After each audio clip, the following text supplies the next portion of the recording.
y aller.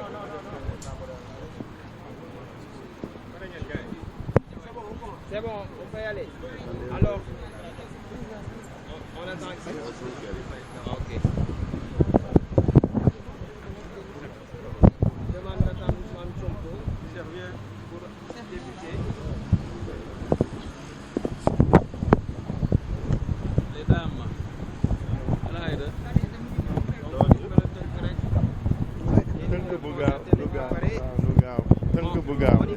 Alors, on y va. Alors, donc, Monsieur Sall, déjà,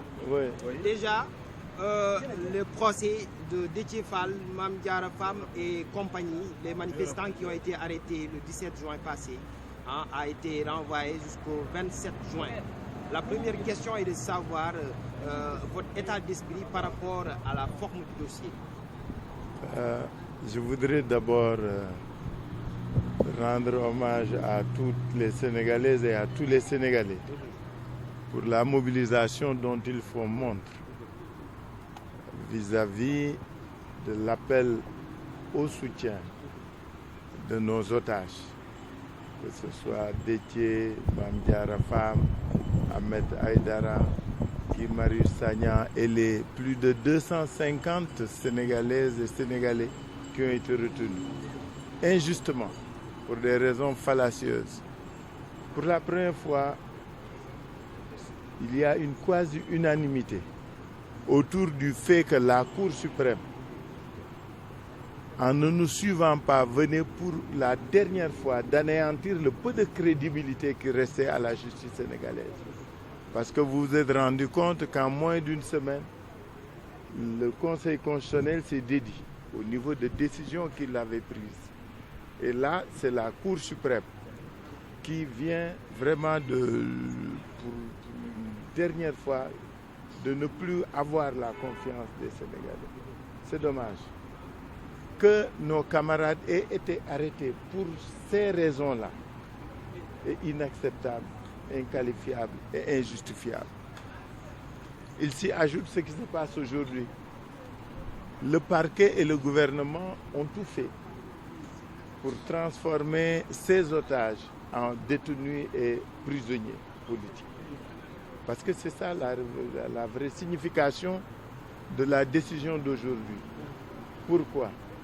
D'abord, on interpelle des députés qui sont en session sous le couvert d'un flagrant délit.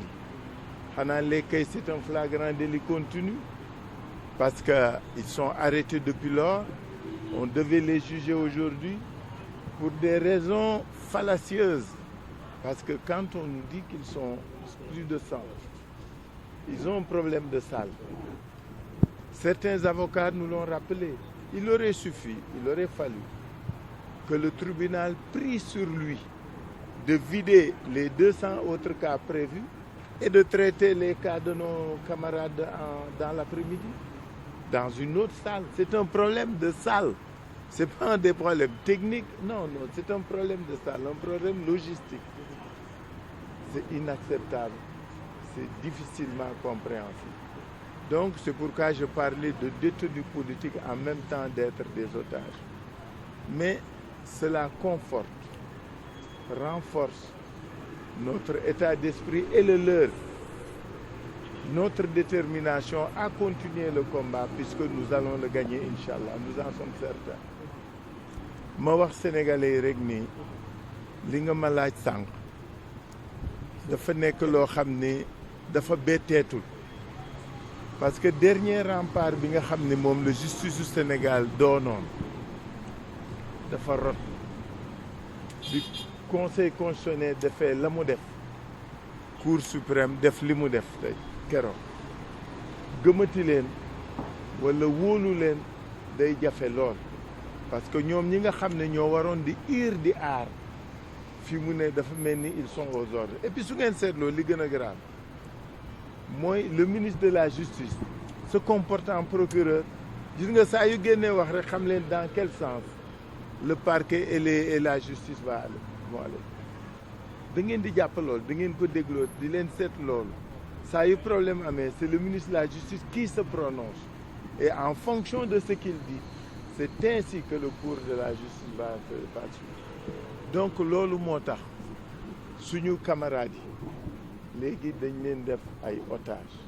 parce que dañ doon ay députés, que ce soit Déthié, que ce soit Mame Dara, que ce soit Abdou Bara Dolly, que ce soit Ahmed Aïdara, que ce soit les deux Guy Marius Sagna et les 200 autres camarades liñ leen teyee tey dootul flagrant délit li gars yi naan flagrant délit continue lay nuru parce que tey raison bi ñu évoqué pour reporter ko naan dañuy def séance spéciale ak dañuy wut salle xam nga dëgërul parce que soo fekkee problème mu salle dong la muy 200 cas flagrant délit ñëpp xam nañ ne lu gaaw la donc mënoon nañu def ñële ñi jiitu ñu def leen 100 yi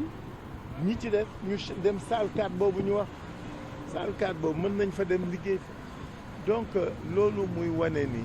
c'est du dilatoire. Ce que cherche le pouvoir à faire, c'est maintenir nos camarades dans les lieux dans les liens de la détention. dañu bëgg yàggal nooteel bi bëgg atteindre seen cerveau ak seen détermination may wax ni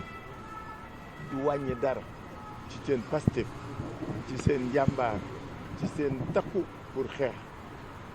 parce que li ñu gëm mooy ñoom ñu ngi ci dëgg mais dañu bëgg Sénégal gépp jàpp ci li nit ñi def le 17 déjà dañ ko rafetlu parce que le 17 jour bañ la woon nit ñi génn nañu xeex nañ ñu waat leen le 29 incha allah je suis certain que daañu génn mais liy teew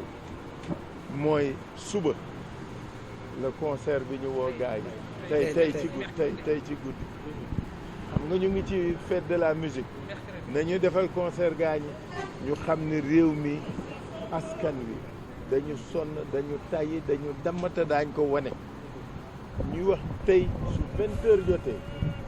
ñii nañu nekk ci mbedd mi ak ci tali bi nañu klaxon ñii ci kër yi dañu tëgg sabar ba mu ko noppi assemblée jaaxalu la ci mbir mi ndax malaanu kiir laay ay député yoo xam ne ñu leen teg la ko est-ce que malaan boobu am na njëriñ ko biir wax ma rek kañ la assemblée jóg défendre député lii yéen ña bokk ca majorité ba wax leen ma Sénégal gépp témoin lañ kañ la ñu mas jàppale ab député bu bokkul ci majorité donc même député bu nekk en mission assemblée voilà ma ngoog bokk donc xam nga kii député la xam na ko mais quand yi weesu yëpp rek wax leen ma kañ la assemblée mas jàppale député jamais donc c'est-à-dire dama bëgg nit ñi xam fi ñu toll ci ñun état d'esprit dañu xaaratul dañu yaakaaratul dara ci gaañ yi xam nga li ñu wóor ànd ak askan wi xeex jàmmarloo parce que li ñu bëgg nag ñoo koy jox suñu bopp ci kàttanu yàlla loolu la ñu gëm léegi parce que fépp foo xam ni ci lépp loo xam ni ci noo xam ni waroon nañ ko wéeroo jàppoo yaakaar ni loolu war na mën jouer rôle ci état bi ak ci réew mi lépp narmeelu na léegi ñun dong ñoo fi des moo tax ñuy rappeler Sénégalais suñu détermination à continuer le combat jusqu'à la victoire ci kàttanu yàlla na nit ñi génn ngoon na nit ñi génn le 29 ñun ñu ngi woon ci Déthié tey ak Mame Diarra Fam ak xale yi suba àjjuma ñu ngi ak Ahmed Aïdara après mardi ñu ngi ak Ziguinchor ak Guy Marius Sagna c'est-à-dire dañ koy xeex ba mu mat sëkk te di ñaan askan wi ñu ñëw génn ci suñu gaañu nag dégg naa leen ñu naan dañuy gars yooyu est-ce qu'ils sont audibles xam nga déggatu leen dañuy làqatu ci force de défense et de sécurité force de défense et de sécurité rôle am mooy défendre askan wi ak réew mi kenn amul droit di braquer force de défense contre le peuple qu'ils sont censés défendre qu'elles sont censées défendre excusez-moi donc am na loo xam ne kenn dootu ko seetaan kenn dootu ko nag force de défense de sécurité nañu bàyyi di tirer ci kaw xale yi nañu bàyyi di dóor ci xale yi xoolal li aw université tey ci démb ci guddi ay nervi lañ jël ñu dugg université di attaquer xale yi ma ne xale yi sax dañu baax gis nga nervi bu fii sa waajur bàyyi nga génn lu la dal moo ko res parce que nag li kenn dul nangu mooy ay nit parce que fay nañ leen 10 000 francs 15 000 francs ñuy dóor di jam kenn ki béjjën lañ ko jam ci dox béjjën lañ ko jam ci dox su boo ko fay woon ñu ne rey na neen xam nga yooyu di am moo mënatul continuer te loolu la kenn mënatul nangu en tout cas li mu leen wax mooy ñun suñu détermination elle est intacte dafa gën a yokku dañuy xeex dañuy gagné et incha allah jusqu'à la victoire. jërëjëf. président.